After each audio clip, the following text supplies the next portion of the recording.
Good evening, everyone. I am going to bake some cookies. Since I had such a disastrous experience the other day using a pre-made kit from Pillsbury, I am going to use a recipe from this book. This is Alice in Wonderland, the official cookbook. My husband bought this for me last year, I think as a Christmas gift. And this page has Curiouser and Curiouser chocolate-covered digestive cookies. So for this cookie recipe, I'm not gonna show the whole thing. I always say buy the cookbook yourself. If you're really interested in this recipe, it's a beautiful cookbook. There's lots of Alice in Wonderland themed party ideas. Tea parties are pretty popular right now. There's a lot of great tea party recipes in this book. It's called a digestive cookie.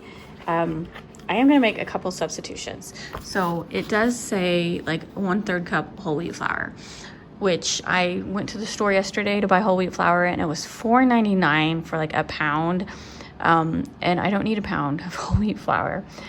So I'm just gonna substitute all-purpose flour. Is it gonna change the cookie dough texture? Yes. I did some research. It's just gonna make it more like a sugar cookie. And it's fine because I just don't want to spend $4.99 for a pound of flour that I only need 1/3 cup. If I really thought I would use whole wheat flour for something else, I would buy it, but I really don't see myself doing that.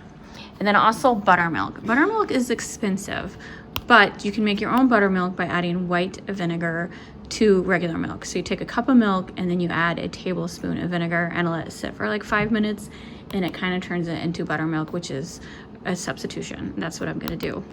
Because again, you buy buttermilk in cups, or I think it's 2-cup containers, and it's not cheap either. So we're gonna do 2 substitutions in this recipe. And the other thing curious about this is there's no eggs. Flour, whole wheat flour, oats, sugar, brown sugar, baking powder, baking soda, kosher salt, butter, buttermilk, and then chocolate for the topping. So it kind of seems like a shortbread recipe. So the recipe calls for 1/4 cup buttermilk. So I have 1/4 cup regular milk, and then I'm putting in 3/4 teaspoon of white vinegar. All right, so this is the first time I've ever done this with cookies. So it's the flour and the oats, and it says to blend it together in a food processor. So just pulse it a couple times until the oats are blended. And remember, I'm not using the whole wheat flour. Instead, it's got just extra flour.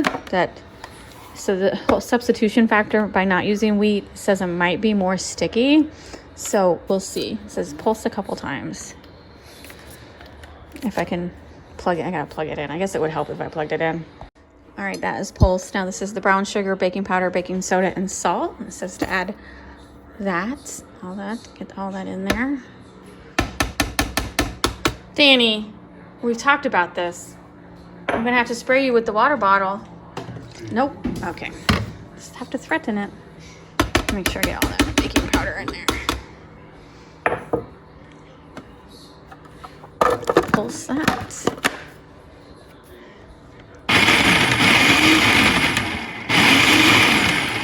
And then I need a stick of butter, which I have at room temperature. And then it says add the butter, cut butter into small chunks, add to the flour mixture. Pulse several times or until butter almost disappears and you have fine sandy texture. Add the buttermilk and process until the dough starts to form. All right, I pulsed in the butter. I just cut it into 12 slices. And now I'm adding my buttermilk. Like I said, I've never mixed dough together in a food processor. And I know some people do when they make pie dough. So I'm just interested to see how this is gonna work.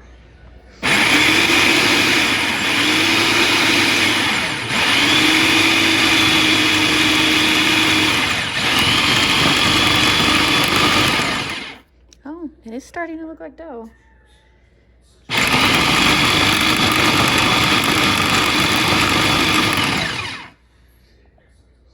All right, it did form a dough. I'm gonna put it in this separate bowl. It's definitely not a lot of dough. one of the tips was, because I was doing all these substitutions, one of the tips was to put it in the fridge for a little bit, because I am going to roll it out, and trying to do this one hand is stupid of me. Anyway, I'm going to put it in the fridge for a half hour because it's more sticky, since I did not use the wheat flour. And I used an AI. Robert, what's the AI that you've been using? Grok is a question and answer AI. And it's like, listen, I love the internet, but sometimes you go to like discussion forums and someone asks a question and then you have 20 billion people answering and they all have a different answer. So I'm not promoting this. I have nothing to do with Grok, but it's my new favorite app to ask a question because it gave me a straightforward response on, if I use this substitution, what's going to happen? And so it's going to be a little more sticky. We're going to roll it out using a cookie cutter. So just like sugar cookies, you firm the dough up in the refrigerator for a little bit. So we're going to firm this up in the fridge for half hour and then roll it out and use a cookie cutter. And so, yeah, which this, Grok question and answer gave me a bunch more options that trying to read on Reddit would have taken me an hour to figure out. So I know a lot of people either love AI or you hate it. I don't hate it. It's the wave of the future. So whatever, 20 years ago, 30 years ago, we wouldn't have thought cell phones would be as prevalent as they are now. So AI is going to be very prevalent in the future. So you might as well get used to it. So I actually had this cookie dough in the refrigerator for an hour and it is still sticky. I have this Old Heart cookie cutter that I'm going to use. It says it's going to make about 2 dozen, but you can never tell because it really just depends on like what cookie cutter size they used. Baking them at 350 for, how long does it say? About 15 to 18 minutes.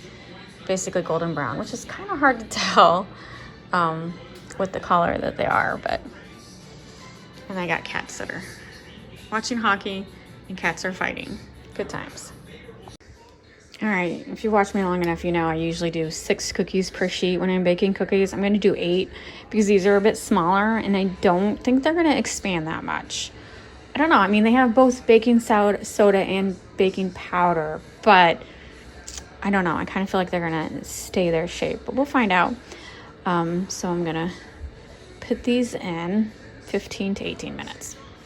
So as the first batch is in the oven, I rolled out the rest of the dough. I managed to get this amount of cookies. So altogether with the cookies in the oven, it's 32 cookies. And this was all the dough that was left over. So I think I did pretty good because I've definitely done recipes where I had way more than this dough left over before I just gave up. So pretty good. And yeah.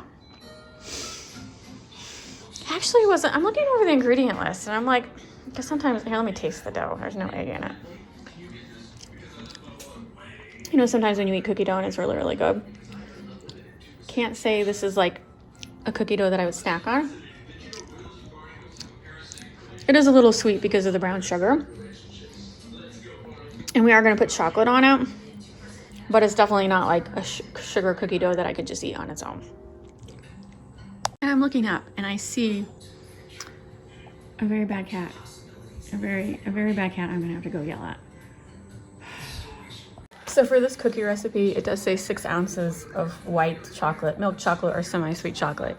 And then you use food coloring, optional, to make them the different colors. I have green melting chocolate left over from a baking recipe. And then I also have this pink one, reddish pink. And so I'm gonna use those to ice the baked cookies when they're ready. And so how they got this textured, she just like pressed it with a fork before it was completely hard. This was after 15 minutes. I remember it was 15 to 18, definitely darker than I would have liked. Some of them, let's see what they look like underneath. A little darker than I would have liked. Next batch, I'll do 14 minutes. You can tell the thinner ones. That's the only thing I'm not good about when I'm rolling out cookies to cookie cut them, like getting them all the same thickness. Not my strong suit. So the first batch of cookies is in the oven. I decided to do a taste test of this, the burnt one. I already took a bite out of it because I forgot I should be recording this. It tastes like a shortbread cookie. I don't know why they're called digestive cookies. I haven't done the research on why. I think it's like a British thing. I don't consider it particularly healthy. It has a whole stick of butter in it. And so I think it tastes like a shortbread cookie. And it really is more cracker than cookie.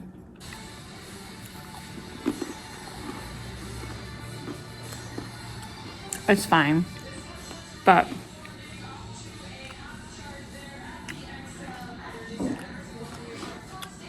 I've had lots of shortbread cookies. I always dip mine in chocolate. Well, it definitely tastes like something you get at a store. It's not too sweet. So I guess it's kind of like maybe healthy because it's not too sweet. It's perplexing. Not the best cookie ever, but I won't be repeating this recipe. The cookies have cooled down. Here is the light green meltable. It is vanilla flavored. Let's get that in the microwave.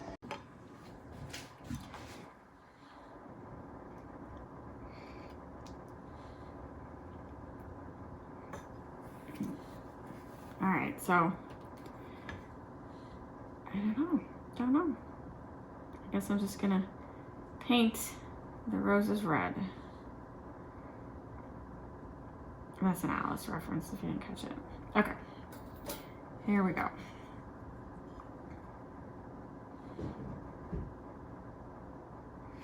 Am I on the frame?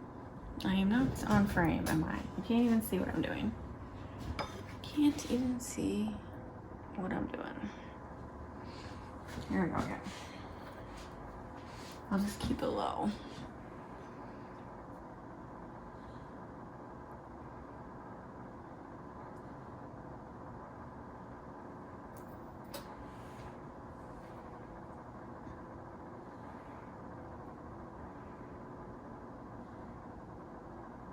So I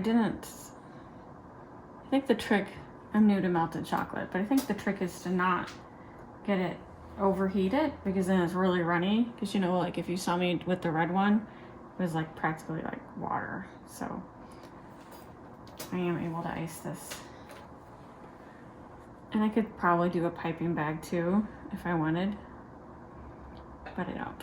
So you get the idea. I'm gonna do this with all the cookies. Well, until I run out of chocolate. I think I have enough chocolate. Let's see if I have enough chocolate. So I keep calling this meltables chocolate, and I realize it's not chocolate. It's like, I don't know, I guess they just call it meltables. A lot of like candy making videos I see, they call it chocolate, but it's not. This is not chocolate. So I'm looking on this package, nowhere does it say chocolate. It just calls it meltables.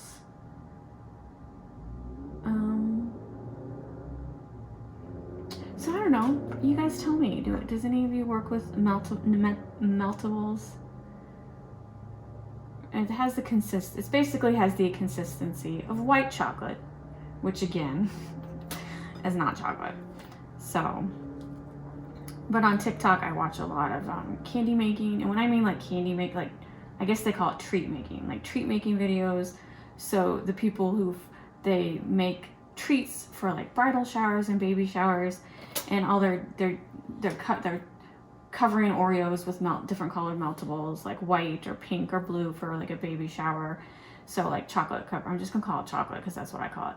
Chocolate covered Oreos, chocolate covered Rice Krispie treats, chocolate covered pretzels, and they make these treats look absolutely beautiful for like parties like that.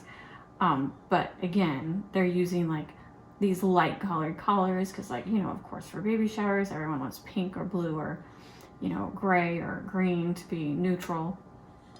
And so they call it chocolate, but we know it's not chocolate. You know, chocolate's brown. True chocolate is cocoa, and it's going to be brown. And it'd be a lot more expensive than this bag of meltables was not. I don't remember the price, but it's not expensive, so.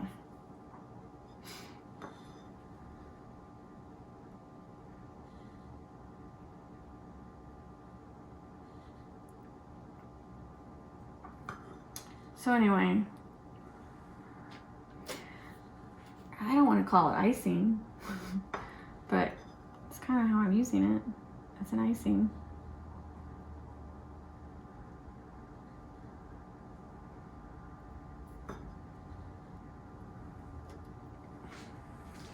Not the prettiest, but this is just for me and my husband. The meltables sets pretty quickly. I just finished my last heart and already that one is looking that it's like it's set. Can you hear that sound? That's just my refrigerator getting ready to explode. This refrigerator, knock on wood, is older than me and it's still working. Okay, it's not as older than me, but I don't want a new refrigerator, so I'll put up with odd sounds as long as it maintains temperature. All right, let's do a quick taste test because I keep talking about this. I'm just gonna taste test the meltables, icing, the green stuff. It tastes like almond bark. It tastes like classic white chocolate. So, which again, I'm just using the chocolate term because that's what people call it, but we all know white chocolate has no chocolate in it. Or such a small percentage. Someone's gonna correct me, but you know what I mean. I like it. I like it. I can taste the vanilla. And I know mentally, the green is making me think mint. It tastes like a mint melt away, but there's absolutely no mint flavor in this whatsoever. It's just a mental thing. But it's good. I'm basically eating liquid almond bark. There's not enough to save. And I technically don't know how good this stuff is after you melt it. Or how long can you keep to reuse it? Oh my god. It's sticking in my mouth now. Like all the TikTok people that like just leave it, let it, harden and leave it on the counter. Like they don't refrigerate it. I mean, they know better, but I don't have any left over, so I'm not gonna worry about it. All right, we're gonna do one more taste test of the actual cookie with the icing.